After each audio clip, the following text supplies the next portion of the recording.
Yo guys, what's going on? It's your boy Burt Crown coming at a YouTube video, and today we are going to recap the week.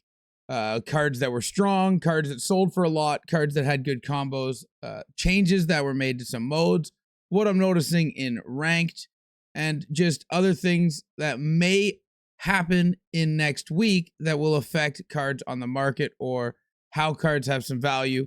So let's get into it. I hope you do enjoy it. First, we're going to start with Cup Chase.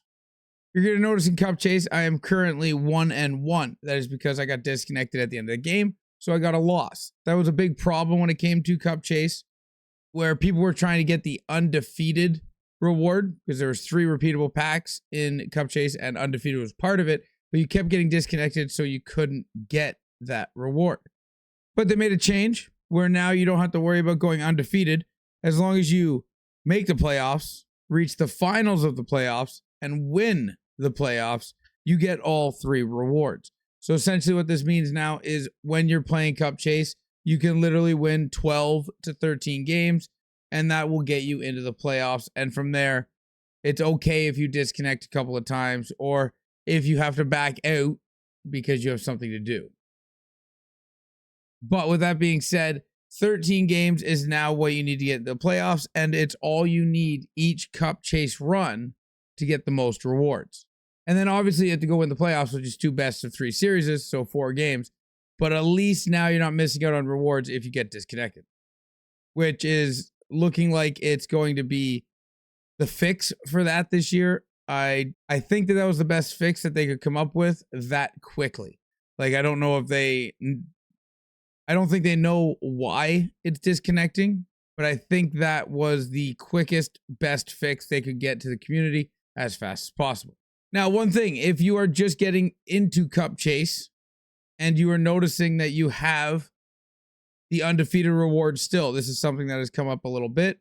All you got to do is hit X or square if you're on PlayStation and reset your Cup Chase run and then go back into it. Now, you don't have to reset it. What you can do is you can finish your run, but the next time you start a Cup Chase season, you will have the new rewards and you won't have the undefeated path. Now, as for ranked, when it comes to ranked, I'm going to try not to spend a lot of time on this. You do get rewarded, but when you reach your plateau, you no longer get rewarded in ranked. When you get to where you are, so say I'm hard stuck at silver 3, for the remainder of the season, I'm not going to get any more rewards. But it doesn't mean I haven't earned rewards while playing ranked online. Just from playing ranked online, I have gathered myself quite a bit of rewards, and I am going to wait to open them as a celebration to when I hit gold, if I ever do. And I can open up all these packs and, enjoy hitting gold, because I feel like hitting gold at this moment is going to be stressful and uncomfortably hard, but hopefully we can get there and keep enjoying our time online. But as for what's changed to ranked, they did add new players to their ranked system, so you can unlock new players as you go up higher. But like I said, if you plateau, half of these new players and their overalls might not even reach you. And the gameplay that I've noticed in ranked, a lot of people, while they're still trying to figure out poke checking and hitting and just positioning in general, a lot of people are collapsing in on the net and they're sitting in the middle because blocks seem to be very effective. So they're getting the blocks out front and they're trying to stop people from generating any in the slot offense. Now, people are still finding a way to score, but with this is how ranked is kind of being played right now, where everyone just gets all 4 of their defenders and just parks them in front of the net and waits for their AI to intercept a pass. But with the new season also came new captains. But with the new captains came the understanding that that some of us seen in early access that now the majority of the player base is starting to see. And that is, even though you may want 2 captains in your lineup, maybe you want Mo Sider, but you're okay with Drew Doughty as well, and you want both those guys in there so you can get the AP boost of the captain, and 2, play with Mo Sider because you're a fan of him. You can't do that. You're forced to use his base. That is something we realized as we get more and more captains. You can only play with one captain card in your lineup. If you put a second captain card in your lineup, it will ask you to pick one and remove the other. So you can't just grab Ovechkin, Brady Tkachuk, and Drew Doughty and Connor Bedard, put all four of them in your lineup and be like, okay, I just want the one captain. You have to go get their base cards if you want those players in your lineup. We did get Check My Game week 1, but unfortunately, EA released the names of week 2 when they released week 1. So now we know we're getting Allmark, Sergachev, Carlson, Erik Karlsson, that is, David Pastrnak, and Auston Matthews. Why this is important to point out, because before this information came out, Auston Matthews was a 70,000 coin card, and now he's a 36,000 coin card. This is something that we all know is going to happen. New cards are going to come out, the old cards are going to drop. But with David Pastrnak's information coming out, we might also see this Michael card fall in price. One, because David Pastrnak is going to be a better person suited for your first line. Yes, this card does have 90 face-off, 84 speed, but when it comes to the David Pastrnak MSP, everyone's going to want to build him, and they're not only going to want to build him, they're going to want to activate a +2 overall.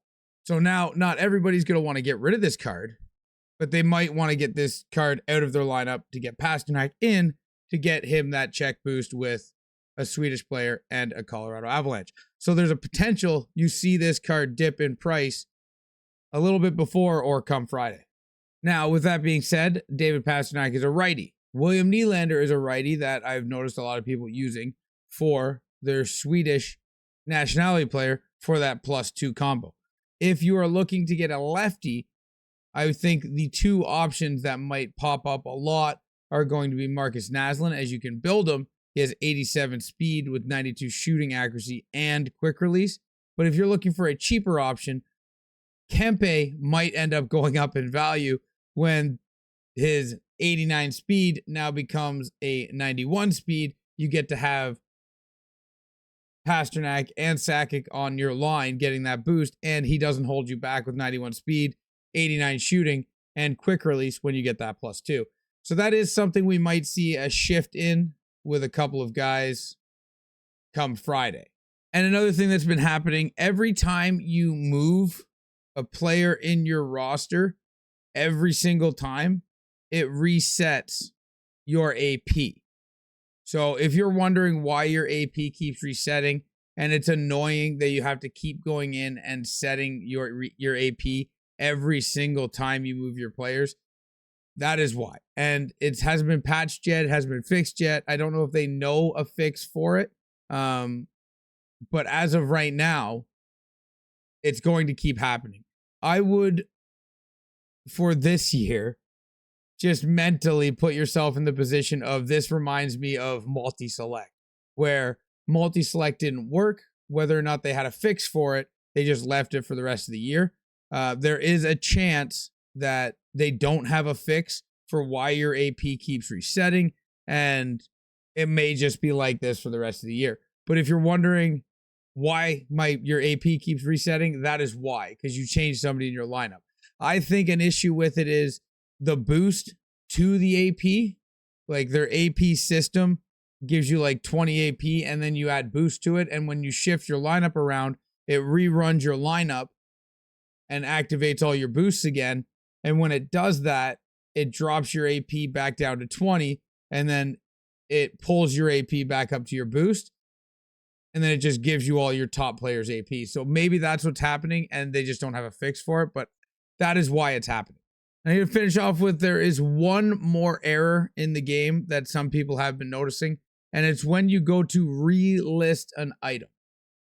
You can relist an item if the entirety of your trade pile is stuff that has already been listed. But if you try to relist your items and there is one card in your trade pile that hasn't been on the auction house yet, it will give you an error code. It'll crash out your game.